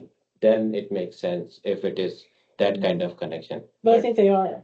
Yeah. Yeah, because Manning Creek runs through it and, you Okay. know, if there's, and it's a. Yeah, if that kind of interest is there, then that makes sense. Yeah. And there's other properties in the Big Valley Basin, Mellow property, Land Trust has, and we're currently in discussions for a couple other properties there in the, so it's. And And it's actually mitigating, you know, it's helping, maybe that's not the right term, Yeah. but rehabilitating go through land property to slow down the flow. so what vacant seats do you have that you need to fill? We have one environmental user, two domestic well owner private users, and two underrepresented user seats. So is a private user someone that's on a special districts that's from a groundwater basin in a groundwater? It could be, that one before was just a domestic well owner and it was one seat. And Okay. there was a period of time more beneficial users of, you know, as legislation spells out some of them, especially given the disadvantaged community designation of this particular area. So that's how we ended up with the 5 seats. So, but they have not been, like those underrepresented users have not been filled the entire time that GSPAC's been established. Just can't find people who want to, well, And I don't think there's been like a really full targeted effort for it. I mean, there's been like but you know, like there's, the meetings are during the day. It's like one of the things I brought up a year or two ago. You know, is there any funding for helping people that, you know, like I'm on the clock, so but even if it wasn't, I wouldn't care. But there are some people like if for them to take off work, they might need some additional support, especially for underrepresented users, but there wasn't any funding at the time. And yeah, I can just see. the compensation issue comes up occasionally, Yeah. and especially in our more rural counties and areas. Right. Still not, you know, any funding that we know is specifically dedicated to that, but Yeah, the county would, I think the county would have to It's also make adjustments to their grant to be able to do that. I don't know if, And me too. don't really have incentive, like monies that go out for people to attend Yeah. meetings usually, like, I haven't noticed that ever being done before, so it would be a big deal to do it. definitely talked about though in a lot of the. I think that might be a reason why it's not built because nobody wants to just leave it. Well, under the That's a heavy GSP development, that was a heavy lift, right? Like, and we didn't sugarcoat it for them. We said, here's what's gonna be, right? Like, the amount of time that this group has put into those Yeah. meetings it's like 47 meetings. Yeah, and you know, we had consultants, so we spent probably $100,000 on, you know, the things for Valley. Waste. And I know that this is inspiring some side conversation and a lot of discussion. And so I just wanted to bring the group back together and think about, I'm hearing some kind of creative ideas on this side of the table about this. Good hearing. And I also know that I've lost my train of thought. Excuse me about that. But give me just a moment. Angela and I were just talking, not to interrupt, but I will. We could switch, because she lives in the Big Valley. And you have a I well. don't have a well, but I'm a private user, so it's Kelseyville, or I mean, it's special districts and it's groundwater. So. There's two proposals on the table right now. One would be to have Angela fill the land trust seat and Val fill the environmental user seat. The other proposal is to have, and There's no land trust seat. excuse me, one of the environmental seats. Yeah. You're correct. Thank you. Thank you. Thank you for that correction. One of the environmental seats and the other option would be to have Angela fill one of the private user seats and Val remain in environmental user seat. And then there's an option to think about this, table it for the next GSPAC meeting and talk about it in August.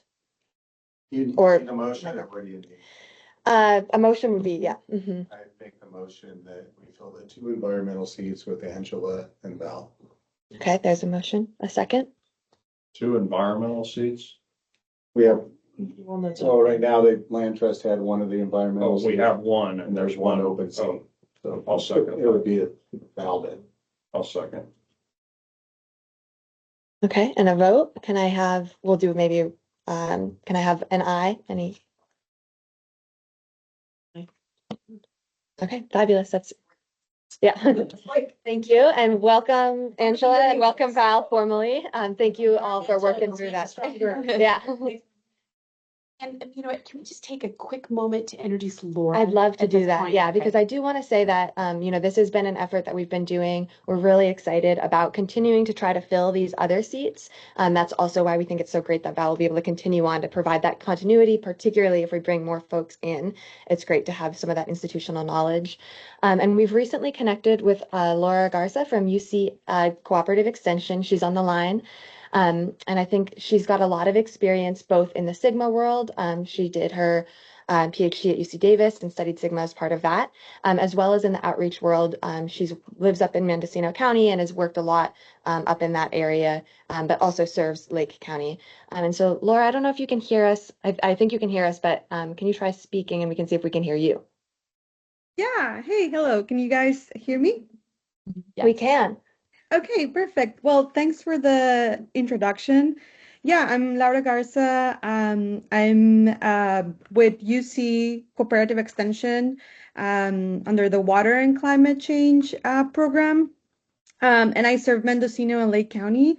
I've been in this position for a little bit more than a year, so I'm kind of new to this area. But as Bridget was saying, I have a lot of experience in water management and Sigma.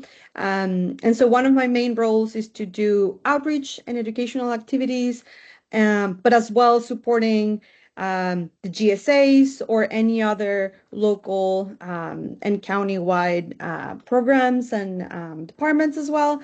So yeah, this is my first time in the coming to one of these meetings, so I'm really excited and I was really happy to see all of the summary of the annual report. Yeah, so I'm here as a resource. I'll be more than happy to attend to more of these meetings and just, yeah, give out support. Laura is also helping with the county drought planning that Bridget and I are helping on as well. So she's going to be a great resource in a lot of different ways. So super excited you're here. We're thrilled to have you. Okay, fabulous. And so with that, I think I'm going to turn it over, well, really quickly. Want to acknowledge that this group hasn't met in a while. We're considering meeting again. Well, those are next steps. I'm going to through to that. We've been trying to meet quarterly. A proposal is that we should maybe switch to trimester formal meetings and then have ad hoc meetings to kind of fill in the gaps as we reach towards that 2027 periodic evaluation. And so that's something we'll talk a little bit more about at the next meeting, is when those ad hoc kind of special meetings might be, because there'll be a little bit more of a lift as we get to that 2027 periodic evaluation. But we're going to table that till next time. And I'm going to pass it over to Eddie to close us out, talking a little bit about long-term funding. Then we'll do public comments, should there be any, and then we'll adjourn. Thank you all for your patience. And on a happy topic, but here we go. I think some of you guys have seen this before. And so, we talked about this, I think it was January, February 2022. Again, GSP was funded primarily by grants. And then now we're kind of moving into GSP implementation. We have attempted to apply for some grants to kind of help with some of that. We didn't get it, probably because there weren't a lot of projects that needed to happen. They kind of gave the resource elsewhere. But now we need to figure out, okay, moving forward, there's been a lot of staff changes, kind of coming up with almost like a financial sustainability plan. And there's benefits to that. I'm going to kind of skip through this slide. I think we'll share these slides with you at some point. So the concept here is, you've got to have a long-term funding strategy. And so there's the Sigma compliance piece, which is the annual reports, the periodic evaluations, But even within the periodic evaluations, you can see that there's been some additional requirements that are going to require us to go out and collect data. So when I see that, I look at that more of a project. So you've got the compliance piece, you've got project implementation money that you need, and that all kind of funnels into this long-term funding strategy. So the concept is, you go to the next slide. You don't want to be too heavy on the compliance and the GSA administration, but you also don't want to be too heavy on the project implementation if you don't have to be. So you got to kind of find this balancing act. And why is this important? Because at the end of the day, many of you around this room are going to have to pay for that, right? So just to keep everybody on the same page, when you start talking about fees, if this is the direction you wanted to go, state and feds, their property in the subbasin, they don't have to pay any fees. Okay, so it's primarily the landowners that are paying the fees. So we've got to get a sense of, like, moving forward, what is GSP implementation going to cost? So I'm just sharing information that came directly out of the GSP, because we had to include all that information in the GSP. That probably needs to be dusted off a little bit, but that's kind of the conversation we're going to have here for the next maybe 5 minutes. I'll try to get through this. So this is a revenue projection that we had included in the GSP. Okay, so this is typically implementation costs for the GSA administration. So that would be sort of the county costs. Then you've got monitoring that's required. We've been doing some of that. And then you've got these updates, these annual reports. So, and then there's obviously the engagement piece. Fortunately, you've been able to tap into some of the FSS funding. So my recommendation, this needs to be revised. But if you just look at the averages of this, that comes up to about $280,000. Okay. And you can, we can talk about the pros, the cons. We can whittle this down to be 100,000, but we need to agree on, okay, going forward, what's going to be sort of the annual budget to do some of this work. So this is just I'd say that the administration and GSP updates. And if you go to the next, so that keep that 280,000 in your mind. And now we start looking at, okay, what's this going to cost if we start bringing in these periodic updates, and doing more and more outreach. So the costs could add up. Again, we need to dust this off, but it could add up to $200,000 to $300,000 a year. And so the question is, how are you going to pay for that? And we can discuss the total dollar amount, and we can revise that 100,000 times, which we'll probably have to at some point. But let's just use that 340,000 as a planning level document for now, level value for now. So if you go to the next slide, if you're going to pay for this, like, how are you going to do it? And so the easiest way, and what's kind of common in most of the subbasins that I know of, is they're doing it through sort of a property tax. And you can talk about the pros, the cons, the legality of it. At some point you can bring an attorney in to deal with it, but that's what they're doing. And so what they're looking at is like, hey, how much money do we need annually? And then they divide that by the number of acres in the subbasin. So what I've done here is I've just, the top number, the $123 per parcel per year. What I did was I just looked at all the stakeholders, and I looked at, irrigated, non-irrigated. And if you kind of divide that 340,000 by the total acres, it comes out to be at about $123 per parcel per year. Now, again, remember, you can't tax the state and the feds. So of the 2,800 acres in the subbasin, 2,000 of, well, no, you exclude the state and the feds, it brings it down to about 2,000 acres. So then you can get in, that's irrigated parcels, not acres. Yeah, I was gonna say. Yeah, sorry, that's the parcel approach. That's the upper one, is the parcel approach. So there's about 2,000-ish parcels in the subbasin that you could tax, and it'd be about $123 per parcel. Regardless of irrigation or. Exactly. Just. Which there's been lawsuits about that. So then the question is, okay, let's look at irrigated versus non-irrigated. So that's what the next bottom line is there. So if I looked at the total acres in the subbasin, not parcel, but all the acres in the subbasin, that's more, 23,000 acres. You subtract out the state and the feds, then divide that by the total subbasin acres, that works out to be about $14 an acre. Okay, but what's going to happen is you're going to have folks that don't irrigate, and they're going to get upset with that. They're like, no, you're irrigating, you're making money off our groundwater resources, you should pay more. So then you could say, okay, well, if you put that burden on all the irrigators, it'd be $54 an acre. That's what they'd have to pay. So there needs to be some discussion about, okay, what's the dollar we're looking to come up with? And then try to figure out, okay, how do you wanna fund this thing? And you wanna look at like, maybe everybody pays a baseline fee of $5 an acre, and then if you irrigate, you pay a bit more. I don't have the answers, but I mean, that's part of what needs to happen to kind of sort of developing a funding mechanism to kind of move this forward. Because I think what's gonna happen on the periodic evaluation, like for the annual report, it's $40,000, you know, for a couple of years, what we did was we did all the analysis and then we gave it to county staff and they kind of compiled the report and submitted it.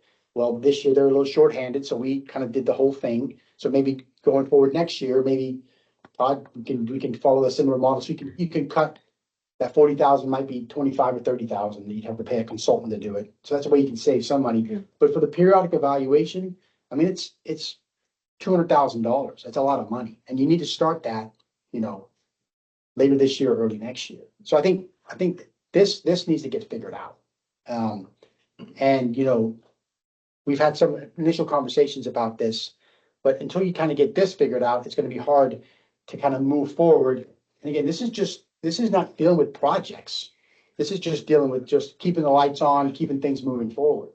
And is this decision made by this group or just a recommendation to the GSP? Like I would think. The recommendation to the board. Yeah, Yeah, so it would because be the board would be discussion making that here. decision. And we had one subcommittee meeting specific to this right before the GSP. It was our last subcommittee meeting that was held. And then it would need to be discussed again and make a recommendation to the board, who then the board would make the Could you decision. go back again? Because they're the ones that are on the hook for having to implement all this. So they might even have a different, yeah, they might even be able to pull money from somewhere. Yeah. So they're the sitting board of the GFA as the board of supervisors. So it is But they want our ultimately, input. yeah, it's you providing guidance to That's why them we're here. of after your discussion and discovery of all the different things that there could be. And then they would discuss it and maybe ask you to go back and look at other things or however. Whatever route we went down would need to have county council, I would imagine, looped in to. For sure. In the assessor's office, and it's not just the, oh, now we're gonna charge this much per acre. It's, okay, there has to be staff in the assessor's office to do the Yeah. levy of that and manage it. And then just FYI for the group too and new staff, but the last 3 votes that went for, that would have given water resources in the district funds for, all sorts of water quality monitoring, quantity and quality, and that could have been used for groundwater work. The complaint from the public was they didn't know exactly what the money would be spent on. Yeah. So this is a little different because there's a state thing that says the district is allowed to impose fees to meet Sigma. The state also says the district's allowed to impose fees for stormwater and other types of programs, which the district has not done. But you're gonna get a lot of pushback from the public if you don't exactly identify what the money is gonna be used for. Right now, it sounds like it's consulting and staff time. And you have to be beholden to whatever it is that those projections align with. You can't get the money and say, great, now we've got this pot of Right. money. It has to be used exactly in the line item pieces that are spelled out in the projections that then levy the fees. So for this fees, like, does it has go to for the voting or is So the way they're doing it, the way Post. a lot of the folks are doing it, well, there's 2 ways to go. You can go Prop 26, which requires like a majority vote to approve it, or you go to Prop 218, where you have to have the majority. 50, No, so 50 plus 51, one. 50 plus Yeah. one, yeah, and the district right now is currently under a 218 process water quality one. for the whole entire county. So I was always concerned that if you went ahead with this, you're gonna jeopardize that. And then you're gonna have even less money coming in and you're gonna have specific uses. So it depends, it's up to the district, but to go through the 218 process for the whole county, if that's not successful, then focus on just for the basin to get those funds for the basin if needed. After you use all the grants and do the reservoir adjustments and all that thing. And other folks, I mean, I got, Gotta figure out. like Tehama County, what they decided is like, you know what, this thing is not gonna go over well. So what they're doing is they have a well registration process they're working on. Everybody has to register the wells. And then, as part of that registration process, they want you to estimate the volume of water that you're using. Actually, no, it's not the volume, it's the diameter of the well, which they say is kind of related to how much water you're pumping. And then they're gonna assess a fee based on usage. That's what they're going down. So I think. How are they measuring usage? So the owner can provide it, or it's gonna be estimated based on land use. And that was set by the local authority board, like a requirement at the local board. Well, they're working through, I mean, right now they're stuck in the registration process. So right now, I think there's 17,000 wells. I think they've had about 10,000 registered. Wow. But where's the authority That's for the that? agency, I guess. Yeah, the Might be the agencies county, do that. Yeah, the groundwater authority, which is Yeah. the board of supervisors. Yeah, okay, that's what I was saying. It's like, yeah, so that's another thing is it's probably the same amount of work, convincing the board to make something like that versus having to go through a fee.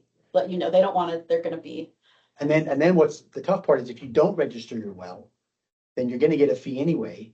And they're gonna assume it's gonna be, you're using, 10 acre feet per acre to encourage you to register your well. And I think the other one for the countywide, which was under process right now, 218, yeah. that's gonna collect like somewhere between 500,000 to 1 million in total for the whole county. So I don't think we can use that out of 340 for just the Big Valley. It has to be a big valley. Yes, so I mean, it's. right in the funds for that assessment can be for groundwater use and monitoring. They're basically to enforce the district, which includes all of the groundwater stuff that the Sigma requires. I do know that at the initial part of this conversation, the staff who was here at the time, there was consideration of having this 218 process specific to this be countywide and be groundwater protection, even for the low priority basin of Scotts Valley and some of the other potential things that could come up. So that was just part of the discussion. It wasn't any But it solution. was just gonna be for groundwater stuff? It was correct at that time because the other 218 process had not initiated yet. Oh, So, okay, yeah. okay. This was like 3 years ago. Okay, I was like, yeah, I mean, yeah, but yeah, I mean, the district needs money for all water, yeah. Correct. Yeah.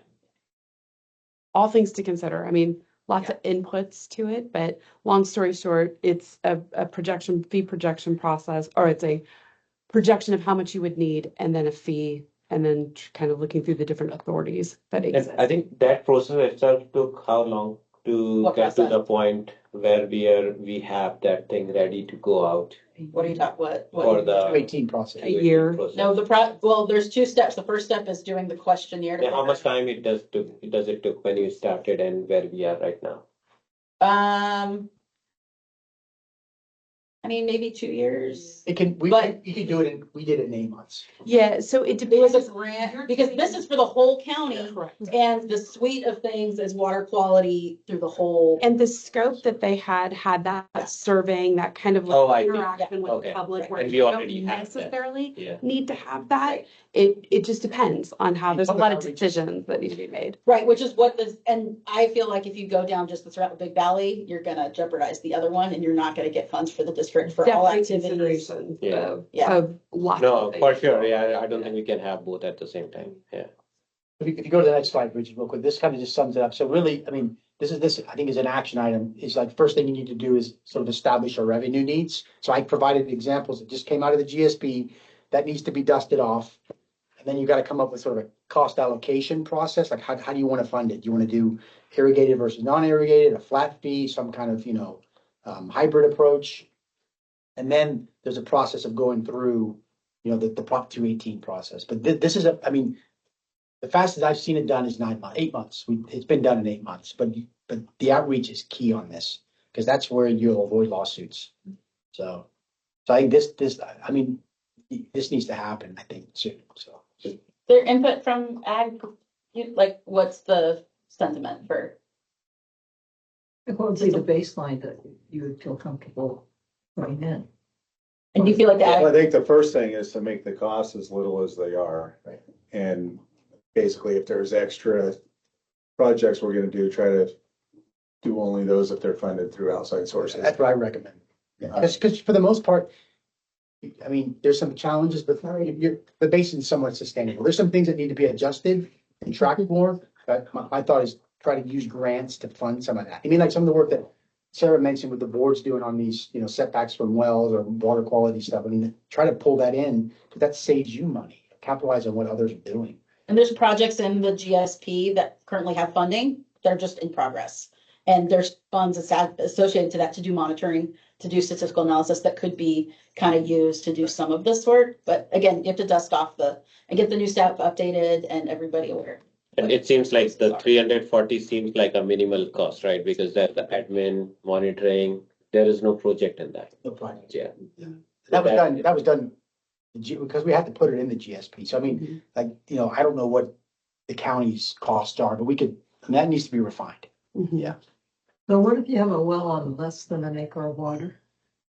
Yeah. So the state if the state comes in, they won't charge you a fee. But No, I'm just asking in general, how does the group feel? There's some people who probably have 2,000 or 3,000 acres of land, and some people might just have their little house and their well and their garden in the backyard. And I can see what other subbasins have said. Be $7. I mean, other subbasins have said, hey, if it's less than Domestic well. 5 acres, it's not worth the hassle of doing it. The same people. Mhm. Oh, yeah. I would think you'd want to The same people. end up with some kind of hybrid thing where, I mean, all the stakeholders, this shouldn't be hung on agriculture. No, I agree. Stakeholders everywhere. Yeah. That are gonna benefit from this should be paying something. The more time you have to discuss it in advance, like the 8-month process doesn't let a lot of the nuances like unfold. So I agree, Pat, that there's a lot. And the other thing, then the irrigated versus non-irrigated, I don't know how you can start splitting that here and do it effectively. Basically, if you've got ground, say there's 40 acres in Big Valley that nothing's happening with today. Yeah. There's value there as an agricultural to somebody, maybe down the road. So I think everything should be lumped together, and that would also make probably it easier to come up with something versus trying to identify. Just imagine all the people, I'm not irrigating, I did last year, but I'm not gonna this year, so. Where some of the legal challenges happened there was rangeland management of people who were running cattle on it and didn't intend to have any type of irrigated for crop type, but had, and that's when it got to be, so just all the considerations and all the But the inputs. groundwater table, they're benefiting from a good management, and that grass is there because, there's enough water to keep it going. Yeah. So yeah, I can see the benefit of everybody, paying in on it because we're all benefiting from there being enough water. It was a great subcommittee that we had, and again, that was the last one we did right before the GSP, and like a lot of, so we can always go back to those notes, and that recording still exists of all the things that were thought through, because I thought everyone was really thoughtful during that process. So it was a long discussion, but it was Do a you lot of think good it's stuff. need another subcommittee to discuss this one? I think that there will be ad hoc meetings that are specific to each of those different corrective actions to address, and then also the funding for sure. I mean, you have to have a plan. So I don't think it would take more than about a week. We could dust this off, send it to you, and say, So it depends, right? Like right now, like what I said earlier, like it need to be like a stakeholder thing, like because we are deciding fees for somebody who is not at the table. I'm saying just develop the estimates on the revenue, then you could share it with this group and say, hey, Okay. here's our initial estimate. Here's the estimate revenue we think we need, and we have a table with some details. Share that with you, spread it to folks, and then you provide comments, hey, why this is way expensive, then there'll be some conversations that then would, require some meeting in yeah, person. and generally the 218 process has workshops associated with it for the community to understand what those projections are, to have input with, does that seem realistic? Not. It's a good education process too, to show people what the costs are associated with running the GSA and the GSP implementation as well. But none of those 218 processes advance without some type of multiple community input, and you wouldn't want it any other way. And if it didn't get approved, then what's our options? Well, I mean, the 26 option still exists, and But the 218, I mean, this is just, I'm not a lawyer, but the way it works, it's a majority protest. So if you don't have 51% of the folks in the subbasin actually come in and submit a protest vote, it automatically passes. That's why people use the 218, because generally you don't get 51% majority protest, right? It doesn't happen. That's why Prop 26, where I think you need the 2/3 vote, you never get it because you're not gonna get 2/3 to agree on the facts. So that's, And you're not gonna get 50%. District has never had a chance. Vector control has and special district has. Did your most recent 218 pass? No, it's for. Angela, was it, Should have. is that true? Scott DeLeon shared with us a 2004 one that did not. Was it a ballot measure? As far as I know, the district has only done ballots. And so that had to be at 2/3. There were three. They've gotten like 3% less than what they've needed. They've gotten very, very I close. thought it was a 218 in 2004. He had the They binder have- of It it. wasn't, So. it wasn't a ballot measure, it was mailed out to. Yes, Was it 218? yeah. It was to do the Highland Springs. Oh, it was the zone assessment. Right? For- The Highland Spring, it's the flood zone assessment. Yes, so they've done flood assessment ones before that have not passed. I just remember Scott brought it out and said That- the last bad one was 2000. That's why the district doesn't maintain Adobe Creek anymore because they failed, like the zone assessments failed, so they literally had no way to maintain that. That's why Adobe Creek looks the way it does now. And other zones have also not passed, so that's why there's not enough money. That was to do the dam spillway conversion on Highland Springs. And the way they pitched it out there, it wasn't a set, assessment per acre. Basically, the assessment per acre got higher as you got closer to the lake, which was completely backwards of what they should have done. But anyway, it was not well thought That's out. why my suggestion is it should go to the whole county. Everybody should pay like $15 a year and the county should everything. So the funding discussion is one of the most pressing topics that we have, and it's definitely going to be something that we need to continue to address at our meetings, because the 2027 evaluation is coming up and some of this stuff has to get in order.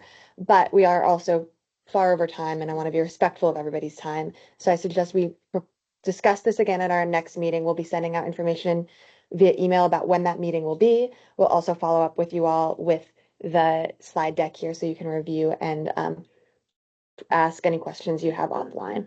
But there's a lot to talk about with the fee stuff. So worry not, we'll really have some dedicated discussion time to get into that probably at our next meeting because that is pretty imminent. And we're thinking about, talking about August is that next one. And so we'll send out some information, maybe a quorum or a survey ahead of time to see when would be good time. So I'm so glad to see everybody here today. It's fabulous that we got everybody in the room. And we'll talk about the charter too, like updating the charter along with that. Once you decide on what the frequency of membership that you want, with the new staff members, all of the things that we can do to update the charter too. So we'll bring that to you. Yeah. And so I just want to open up, because this is a Brown Act meeting, just open it up quickly for public comments. But I see no members of the public here, so I don't believe we will have any. There are some online. No, I think all of them are, Okay. we have a DWR person, we have Yupon, Bridget and I, and Lucy and Laura who had joined us. So nobody else. Hearing no public comments, I'll pass it to Pawan to adjourn the meeting. Yep. So thank you everyone for showing. I guess that was really helpful. Thank you for your time and commitment. So I think we will just conclude the meeting. Yeah. Thank you. Meeting adjourned at 12:38. Fabulous all. Thank you so much. So good to see everybody. Yeah, really glad to be here. Thanks so much for coming down. Yeah. Whirlwind of information. Yeah. Sorry, I was a few minutes late. Don't be. I mean, we obviously work here. Situation. Yeah. Worse than expected, different than normal. You will get Go ahead. Yes, I think you're gonna be. Send it to you. One is For the August